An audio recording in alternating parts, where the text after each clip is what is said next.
They were too fast, too expensive, and too wild for their time. Talbot Lago, Bugatti, Della High, Alfa Romeo, masterpieces born from dreamers, but banned from the streets. Today, they're worth millions, and their legends still live on. Why is this car so rare? Only 29 chassis of the T26 Grand Sport were ever built, and each one was custom-bodied by the finest French coach builders of the day, including legendary names like Fagoni et Falaschi and Sauchik. These coach builders crafted stunning, flowing designs that turned the car into a rolling work of art, combining aerodynamic beauty with racing pedigree. But why was it so rarely seen?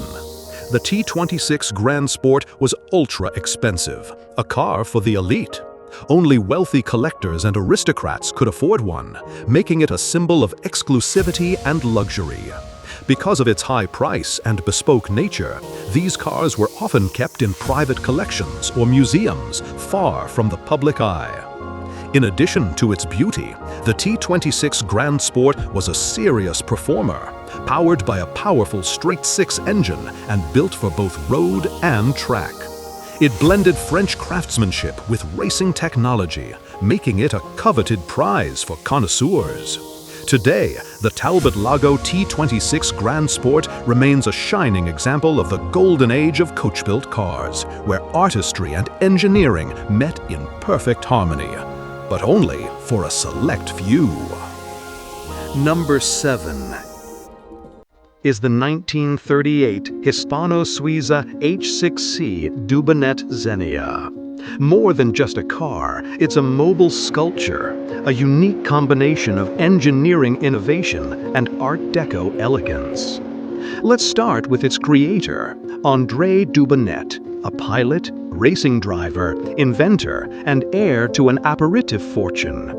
He wasn't just rich, he was obsessed with speed, aerodynamics, and futuristic technology. The Xenia embodied his vision of the car of the future. Built on the beefy chassis of the Hispano-Suiza H6C, it featured a sleek, aerodynamic body designed by Jacques Sauchik, with teardrop-shaped curves, rear-hinged doors, and a cockpit reminiscent of an airplane. It was inspired by both aviation and automotive trends. But it wasn't just skin deep. Dubonnet used this unique car to showcase his innovative suspension system, which provided a smoother ride and more precise handling, years ahead of its time. In many ways, the Xenia was a personal concept car, built not to sell, but as a demonstration of what the future might look like. So why did so few people see it? Because it was never mass-produced. The Xenia remained a unique piece, a personal treasure, quietly passed on to private collections and museums. It was not a showroom car. It was an expression of vision and wealth that few saw and even fewer admired. Today, Dubonnet Xenia is a jewel of automotive history, not only for its rarity, but for what it represents. A pure desire for beauty and innovation, unfettered by the demands of the marketplace. Number 6. The 1937-1939 Delage D8 120S Sauchik. This isn't just a car, it's a rolling monument to French luxury, coach-building artistry, and the twilight of a glamorous era before the world changed forever. The Delage D8 120S was one of the most prestigious cars of its day, a grand tourer designed for speed, style, and sophistication. Under the hood, it carried a powerful inline-8 engine capable of high-speed cruising across the European countryside. But what truly set it apart was what happened above the chassis. Each car was custom-bodied by Sauchik, one of France's most extravagant coach builders. Known for bold, flowing curves, deep chrome accents, and dramatic, almost theatrical proportions, Sauchick turned these cars into works of art. No two were exactly alike, and each was tailored for royalty, nobility, or the ultra-wealthy elite. So why are they so rarely seen today? Because only a handful were ever built, and even fewer survived the outbreak of World War II. Many were hidden, destroyed, or lost during the war.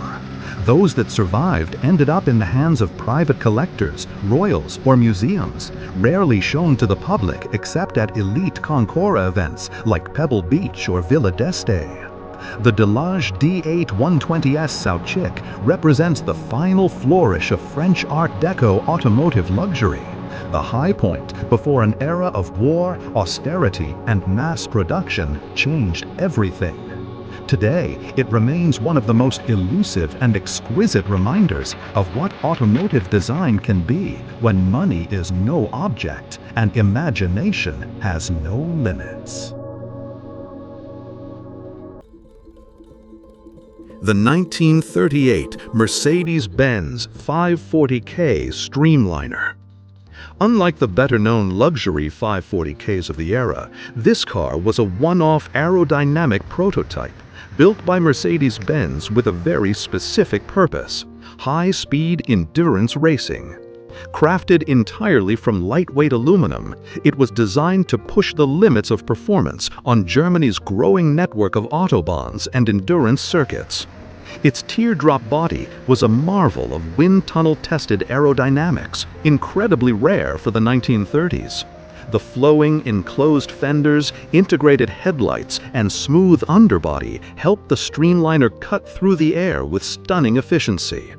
Under the hood was a supercharged 5.4-liter inline-8 engine, giving it both the looks and the muscle of a future-forward racer.